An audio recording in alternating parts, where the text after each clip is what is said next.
Welcome to the GCN Tech Show. This week we've got some hot new tech and wheels from Giant, some super light shoes, and we talk software in cycling. We also have the bike vault, and look, Ollie's back from Haute Route Oman, and look at that tan. What tan? Exactly, Ollie.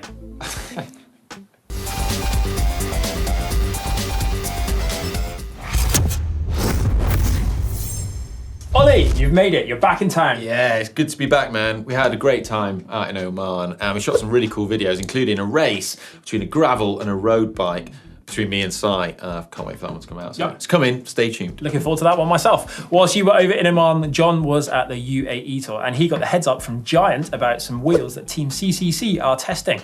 They gave us no details whatsoever, but they did allow us to get these shots as a teaser for both us and for you. Look proper cool, those, don't they? They look nice, yeah.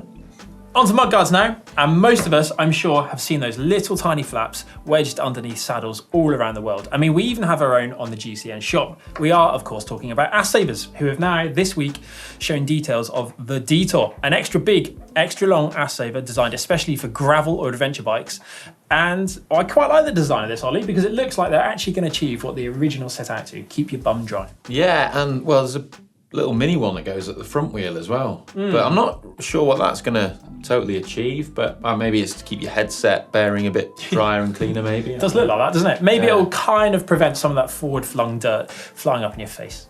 Who knows? I think they look cool anyway. On to our main talking point now, which is software. What has software done to improve your cycling? Yeah, and I came to this because the other day I was having a little think about all of the things over the years that have done something to improve my performance on the bike. And I could have lifted so many, and then I kind of decided that actually it probably wasn't a piece of equipment at all, but in fact it was software. Yeah, I'm surprised by that. I have all the tech innovations and stuff, so you've intrigued me. I want to hear more. Yeah, so the thought behind this is when I started out, we would record rides or notes or in fact anything that needed to be written down and stored on a piece of paper or in a book. And whilst that was a great system and still works well today, if you lose it, then you've effectively lost all of your data. Yeah, well, I think a lot of people still do that now. I still keep the odd notes and stuff in books and things like that when I write them down. But yeah, well, it's better than doing nothing, but if you do lose it, like I said before, it's all gone and you've got no way of recovering it.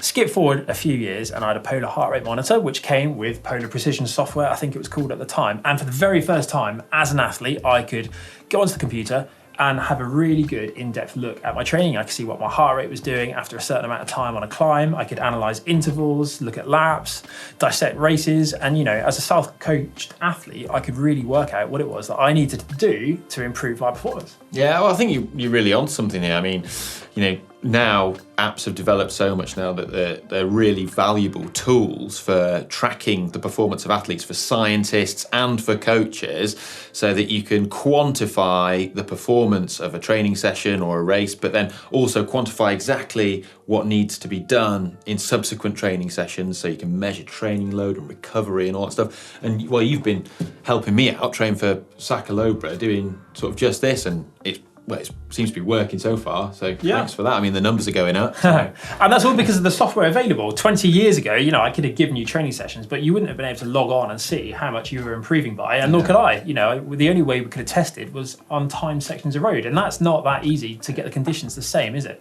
You have to hope for better weather or consistent weather and all the rest of it. Some of the training software out there nowadays is so clever that, in fact, as an athlete or a coach, you don't even have to analyse the performances yourself. It does it for you and it tells you what you're looking for, which is genius. It's not just limited to coaching and analysis tools either. There's augmented reality apps now which combine the online world with the offline one. Wow, Ollie, that sounds way too much like the Matrix for me. Well, it kind of is. So, GPS tracking sites that enable you to target specific segments while riding and then try and beat your PB time up there or beat your friends. And, well, it's really cool, isn't it? It's a good motivational tool to go faster. Exactly. You know what? I use that on my daily commute as well. And then when it comes to route planning, you've got apps like Komoot, which are amazing because you can drop a pin on point A and point B and then choose between a variety of routes to link them up if you want to go mountain biking or on the road or whatever. It's really clever and it will do it based on how you feel on that day. Yeah, it's really useful, that kind of software, for if you're riding in a new area or you want to discover new roads and you're not familiar with that area and stuff. It's invaluable. Yep, and then it gets better than that because software is now so advanced that a bike can be aerodynamically tested without ever even seeing a breath of wind. And that's how they design loads of products actually these days. Yeah, that's true. But I mean, you know, as much as I love all this software and I'm all for new tech and things, I'm increasingly attracted to the idea of just going on a sort of cycling adventure, bike packing with no power, no, you know, Strava or any of that, and just kind of enjoying the freedom and exploring on my bike. Two flaws with that story, Ollie. Yeah. We both know you're going to upload that file somewhere, and at the end of your bike packing ride, I reckon you'll be in a hotel somewhere. Yeah, I probably will, yeah.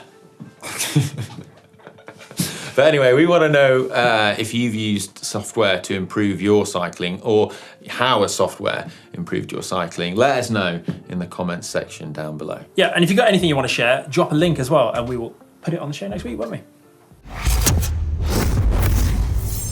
More tech of the week then, Ollie? Yeah, right. We have the best fans, don't we? We do. Check this out. Oh. So this really cool picture was done by GCN Tech Fan, an Instagram account, Nut and Bolt Design, shout out to them. And it's a rendering, hand-drawn on an iPad, of my bike, my Trek Madon. And the longer you look at it, the better it looks as well. It's seriously cool, we love this. I'm impressed. Yeah, it's so detailed as well. So thanks a lot for that, absolutely awesome. I want to get one of my bear now. Well, you have to ask, maybe Nut and Bolt Design will sort you out. Looking at shoes, that brings me on to the next thing in tech of the week. Hefty price tag, but no hefty weight for these new Specialized shoes, weighing only 158 grams for a size of 43, the Specialized Exos. They look seriously bling those, They don't do, they? don't they? In that amazing white as well. And despite the incredibly low weight, they still retain a 13 on their stiffness index, which I imagine we'll be seeing a lot of these on feet of pro riders this year. Whatever 13 stiffness index is. I've got no idea. SRAM 1by has once again appeared at the Spring Classics this year, Ollie, with Mads Pedersen riding it on his Trek Madone at Omloop Hit Newsblad. Last week, John Cannings caught a glimpse of Barack Mollema also using it on his Trek over at the UAE Tour. We can only speculate that they're riding a 50 ring on the front with a 12 cassette on the back. Who knows? Yeah, but that 50-10 is a bigger gear than a 53-11, so. It is actually over 10 meters per revolution. Yeah, interesting. Also spotted last week was a sneak peek from Trek. Check this out. With the line once every 30, no idea what that is. No, I can't work out, but on the 19th of March, we are all going to find out. And then finally, I saw this on Twitter this week from Carnago. It's them halfway through building a C64, which I thought was just quite a cool little video. Yeah, cool. I'm Dan Bigham from Who Bought Bike. Screw riding upgrades, buy upgrades. It's now time for Screw Riding Upgrades, Buy Upgrades, where you submit before and after pictures of your upgrades with a chance to win the ultimate prize, the GCN Capron. Yeah, and on that note, actually, Ollie, I have somewhat of a confession. Over recent weeks, in your absence, I've been creating a bit of a rumour. I've seen this, yeah. I've kind of portrayed the image that you may be a hoarder. Yeah, if it doesn't come through anytime soon, Ollie has close to 50 in his personal collection, so send him a DM. Hoarder. Look, I don't have 50 Caprons at home. I've only got 3, right? So I've got one for cooking, Hoarder. one for cleaning, Hoarder. one for like sleeping in. Hoarder. Actually 4. Got another one for like bike maintenance. Hoarder. No, 5, because, yeah. Hoarder. One spare, I guess, when the other. Yeah, but only 5. Yeah, so. Well, I'm glad you set the record straight. And now that that's done, let's move on to last week's result. And it was Jim from Canada who was up against Indonesian Steve with that Cannondale. And walking away with a whopping 70% of the vote was Jim from Canada, who wins the Capron. Comprehensive. Yeah, it was a big victory, that one. Yeah, Capron's Right. in the post, man. Let's get on to this week's. Sebastian with his 1980s Pinarello Treviso from Colorado. Sebastian found this bike poorly advertised online and was lucky enough to be the first to get in touch. He picked it up and it was in good shape, but needed some work. A quick removal of the aero bars, the reflectors, ancient bike computer, a second clamp on bottle cage, and the 9-speed Ortega components was an immediate upgrade. 10-speed Dura 7800 and Vittoria Corsa tyres, a Brooks Cambium, and a brand new set of decals make this thing look and ride like So that's new. before. That is before there. Wowzers. Ooh. He's really tidied that up, hasn't he? It's classy, isn't it? That's It's a beautiful colour. That new computer makes a big difference. It looks a lot Yeah, it smarter. So Sebastian from Colorado is up against Tim from Germany. I thought his name was Hercules at first, which would have been brilliant, but actually that's the type of bike he's got. So he's got his old steel Hercules frame, and it was a gift from his mum, and she herself received it as a present before that. And in 2016, Tim completely disassembled all the parts and gave it a complete clean, and took off loads of bits as well, like old lights and mud guards. He said he doesn't have pics before this, but then he went about upgrading various bits. So he changed the handlebar, the stem, the saddle, the seat post, the brakes, which is very important, and the wheels. And then the whole sort of gravel thing comes up, and this particular frame has a lot of tyre clearance, so he put some big 33mm tyres on there as well, and a nice wide handlebar. And he's changed the chain set and everything, but I mean, and removed the old down tube shifters. Wow. Great job, Tim. That's my German accent. German Ollie. Yeah. Anyway, we love both of them, but it's not up to us, is it, Ollie? No. How did they get involved? Well, you can vote. Up there, Up there. top right corner. Who wins, Tim or Sebastian? Find out next week.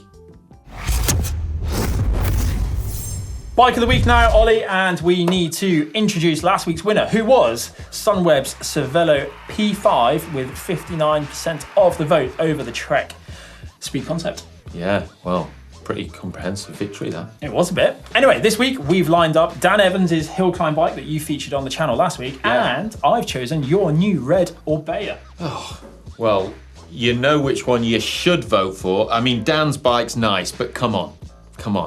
Behave, viewers. You know where to vote, up in the top right corner.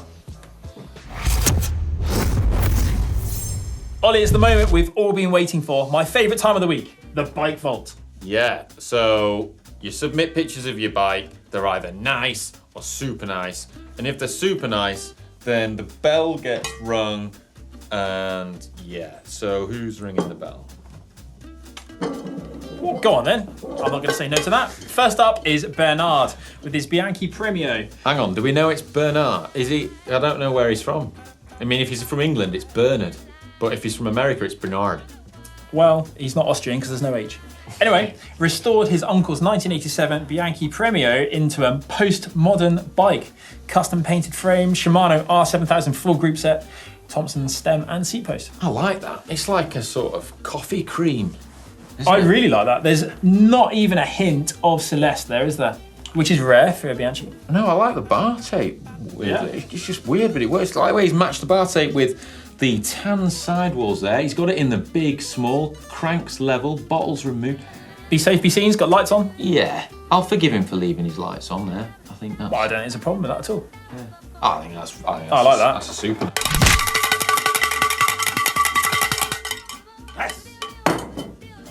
You've been working out. I'm glad you noticed. Anyway, next up is Luke. Oh yeah, he's got his Charge Prestige there. It's quite a rare bike. I happen to know when trawling through these pictures rather, that this is a bike that he's converted because it didn't look like that originally. Yeah, but do you know what? As nice as that is, and I love the saddle and the bar tape, and that little GB sticker, that's cool as well. Do you know what? He's photographed it on the non-drive side. Does that matter? Is that a rule? Yeah, I mean, well, he's just not presented it in its best light. Well, it's in the sunlight. It's a nice bike. Okay. Well, it has to be unanimous. Sorry, Luke. Next up is Dai. Ooh. In Singapore. S-Works Tarmac SL5 limited colorway chameleon blue, which I have to say does look absolutely stunning. That is a cool colour, isn't it? It's got some EE brakes on there, new wheels in group set. Quark power meter as well. You know what I really like about this photo, actually, is the colour of the blue against the green. Yeah, he's picked a good background, but... And look at that is cool. The mismatched bottles, not sure how I feel about that, but he has lined up his tyre logos and GP5000s on there. Nice. And he's lined up his valves as well, little thing. But left the light on there. I'm not sure how I feel about it. We did let the other one go. We left the light on. Yeah, he's got stars in his bar tape, Ollie. Yeah. Oh yeah, that's nice. What do you reckon? I think. I mean, it's a super nice bike. Yeah. It is. Yeah. The bottles though. It's just the two. I mean, if the mismatched bottles is just. All right, swiftly moving on. Yeah. Nice bike. Here we go then. Alex's Jamis Eclipse 2007, made of chromium and carbon. Top of Mount Hamilton. Oh. New PR as well, personal record. Ooh. Down to 135 in the last 12 months. That's impressive, isn't it? Bike. But, you know, that is a very nice bike. Again, and it's not one we see often here, but it's the, I like the way he stacked the bike in the snow. It's cool, That's a cool technique that when you're up there. In the innovative. But non-drive side. Holy. I'm going there. It's nice. It's nice. 6.8 kilos that. It's nice. Right, here we go. We have Andrew's, now I like this, Andrew's Klein Q Team Carbon in Alsace, France. His Trek is still in the bike shop, unfortunately, so the old faithful was allowed off the turbo for a trip into the sunshine. And I've chosen this because you never see a Klein out on the roads anymore. And they had the most stunning paintwork. And it was just so cool. It is a classic bike, and it's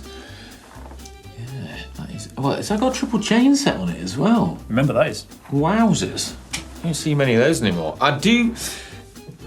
What I like about this is that it is his turbo bike. It's his old faithful, and he knows it. But he still takes good care of it. And I like that he's got his tri-bars on there as well, because presumably on the turbo he's training on with his tri-bars, which is a great way to get better at time trialing. It's the best way. Yeah. Get in a position. Yeah. What do you reckon? I'm like, come on, we're not making a decision like That's this. a super nice. It is a super nice, purely for the fact that it is. Klein. Yeah. Gotta make the most of ringing that bell.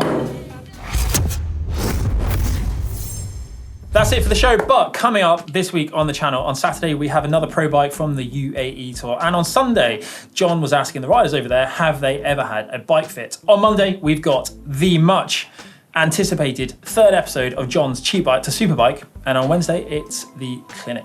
Yeah, John's Cheap Bike Superbike series is great. If you've not seen it, check out the other episodes. It's really cool. Yeah, it is. And, don't forget to check out the GCN shop. You can buy a Capron if you've been unsuccessful in winning one so far. And for another video, why not check out the video on Dan Evans' Superlight hill climb bike down here.